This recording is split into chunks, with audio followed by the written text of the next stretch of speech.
listeners, and thank you for joining me today for this bonus episode of the Arrowverse Crossover Crisis Podcast. Now, I wanted to talk a little bit about the show Batwoman. So, I have been watching Batwoman now since it premiered, and she is going to be in the upcoming Crisis on Infinite Earths. She debuted last year's Elseworlds crossover, but this show so far has really not grasped audience's attention. And so I wanted to go over my 3 reasons for why I think the show is struggling, and then I'll mention some of the good things I like about the show.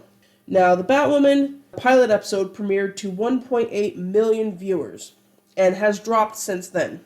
Now, to bring that into some context, the first season of Arrow premiered to 4.14 million views. The first season of The Flash premiered to 4.83 million views, which is the highest for the superhero shows that debuted on the CW. We'll get to Supergirl in a second. Black Lightning even premiered with 2.3 million. And Legends of Tomorrow premiered at 3.21 million views.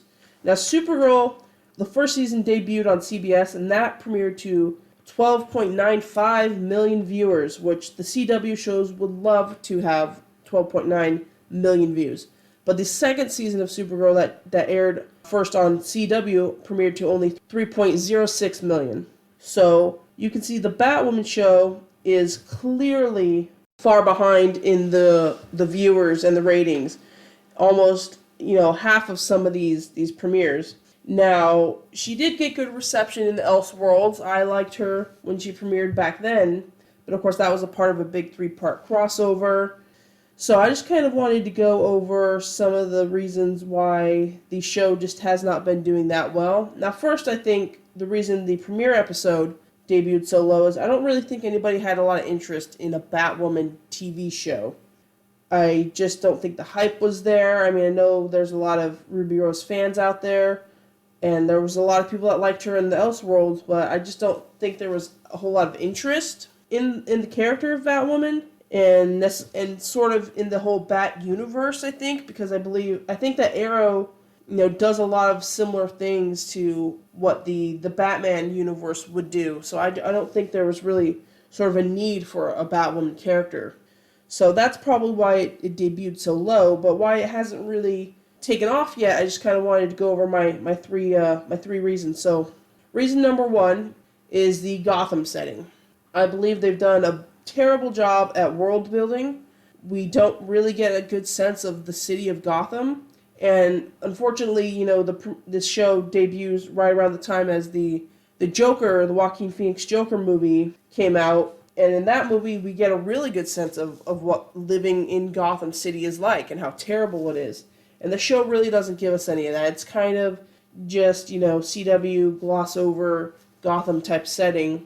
The show keeps telling us, Gotham has gone down after Batman left. Everybody's, crime has gone up and everybody's, living, terribly and all this stuff. But we never really see any of it. We don't really spend any time with the working class people of Gotham and see their struggles, their day-to-day life. So I think they've done not a very good job at world building. Batwoman's father runs this Crow's private security company. They claim to always be looking out for the citizens of Gotham, but really we've only seen them looking out for the 1%. I mean, we were first introduced to them doing private security for this high-end event. They're doing private security for this penthouse party, or they're hunting down the Alice character, which is sort of just a general city threat. She's just a threat to everybody. And so we don't really see them doing anything to help the people of Gotham either. And so the show just hasn't done a good job of setting up the city of Gotham, which I think is what a lot of people want to see in a show called Batwoman, considering how much they reference Bruce Wayne and Batman. So that's number 1. My second reason is the cast of characters. Now we get a bunch of supporting characters. Batwoman's dad, her stepmom or stepsister, the ex-love interest, Lucius Fox's son. We get all these characters, but most of them are boring, one-dimensional, we don't really, spend a lot of time knowing who they are. And there's really not a whole lot of chemistry between anybody. All the characters with a few exceptions, are pretty much just not interesting characters in general. The father character is just a little, he's too brooding, he's too, obsessed with his security company.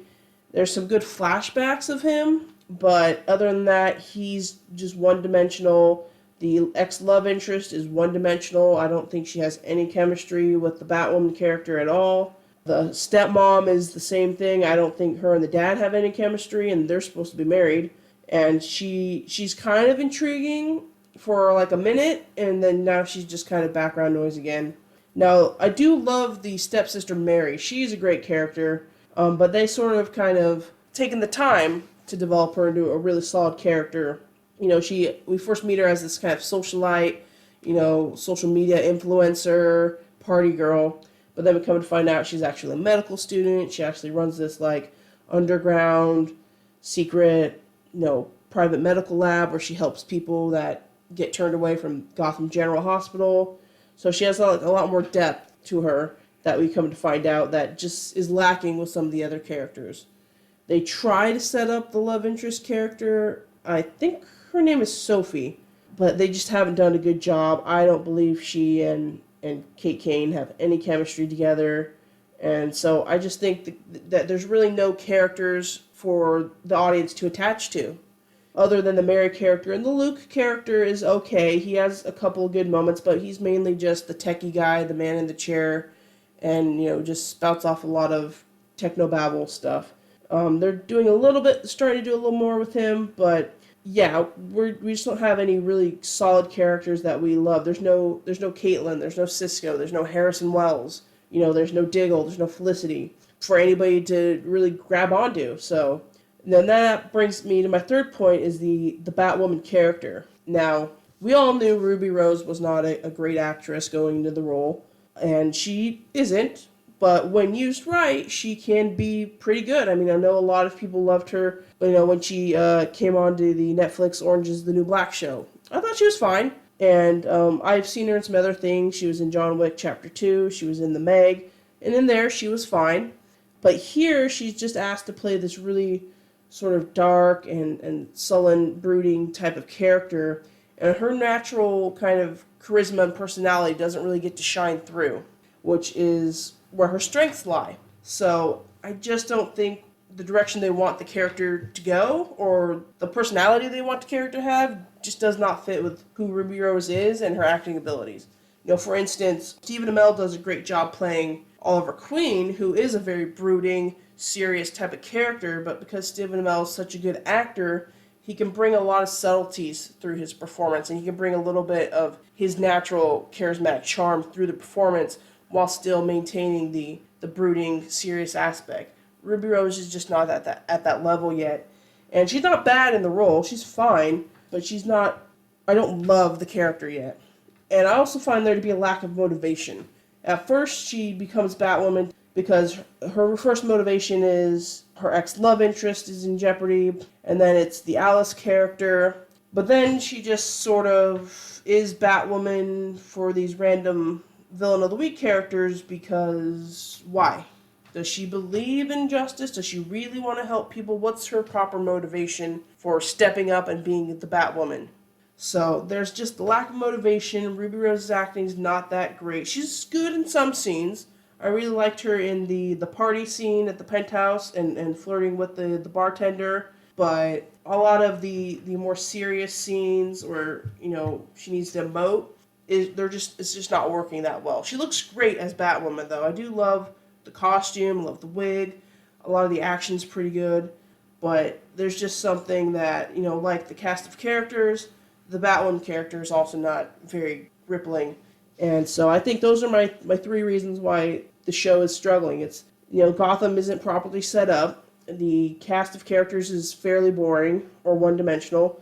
And the Batwoman character is, a little too dark for what Ruby Rose should be doing. Now, there are some good points to the show. I really love the Alice character. As I mentioned, I like the Mary character a lot. But I love the Alice character. I think probably the best actress on the show is the actress that plays Alice. She just does such a great job of being completely insane, but completely in control of her insanity at the same time.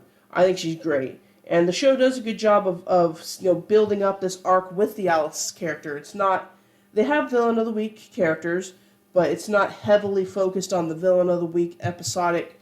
They are weaving in this Alice storyline as they go, which is a strength. And they seem to have kind of stopped with the Batman referencing Bruce Wayne a lot, which Supergirl did a lot in its first season, constantly referencing Superman. That was not so great, but here they seem to have sort of kind of stopped referencing Batman so much and relying on the Batman character, which is good. And the action's pretty good. The show has a lot of potential. I just think, and I hope, that it gets better. I just think if you correct some of those points that I mentioned, you really build out the world, the setting, the people, give Batwoman a better motivation, really give some depth to the characters, and it could be a really good show, could be a fun show. A lot of the Bat gadgets are awesome, so I want to see the show succeed. I'm really excited, looking forward to what they do with her in the Crisis on Infinite Earths crossover. But I think to me those are the reasons why it's not working, at least for me. And, the numbers don't lie. It didn't premiere well. It's gone down since the premiere. Eventually, we'll find an audience, but, with low numbers like this, it might not get a second season. So, I don't know. I hope it gets better as it goes. I'm not sure how many episodes the first season has. I want to see the show succeed. I think Ruby Rose will get better as an actress, hopefully. And I think that we could do a lot with the character. And also, the show is a prequel to when we catch up with the character in the Elseworlds. She's already Batwoman in that. This is her beginning. So I'm wondering if the show will sort of bridge the gap between then, how they'll handle her in the Crisis on Infinite Earths. We don't know yet. I watched the show, but honestly, I'm not super excited about anything in the show. So let me know all of your thoughts. I want to know what you guys think about the Batwoman show. Do you agree with me? These are some of the reasons why it's not so good. Do you agree with me? Do you love the Alice character or not? Or the Mary character? I really do like Mary a lot. What do you find to be the weaknesses and strengths of the show so far? Do you think it has potential, or do you just think they should cancel it after the first season? Let me know your thoughts. I'm looking forward to hearing what you guys have to say. Stay excited. We're only a few weeks away from Crisis on Infinite Earths. I'm excited. And until next time, I'll catch you in the next Crisis.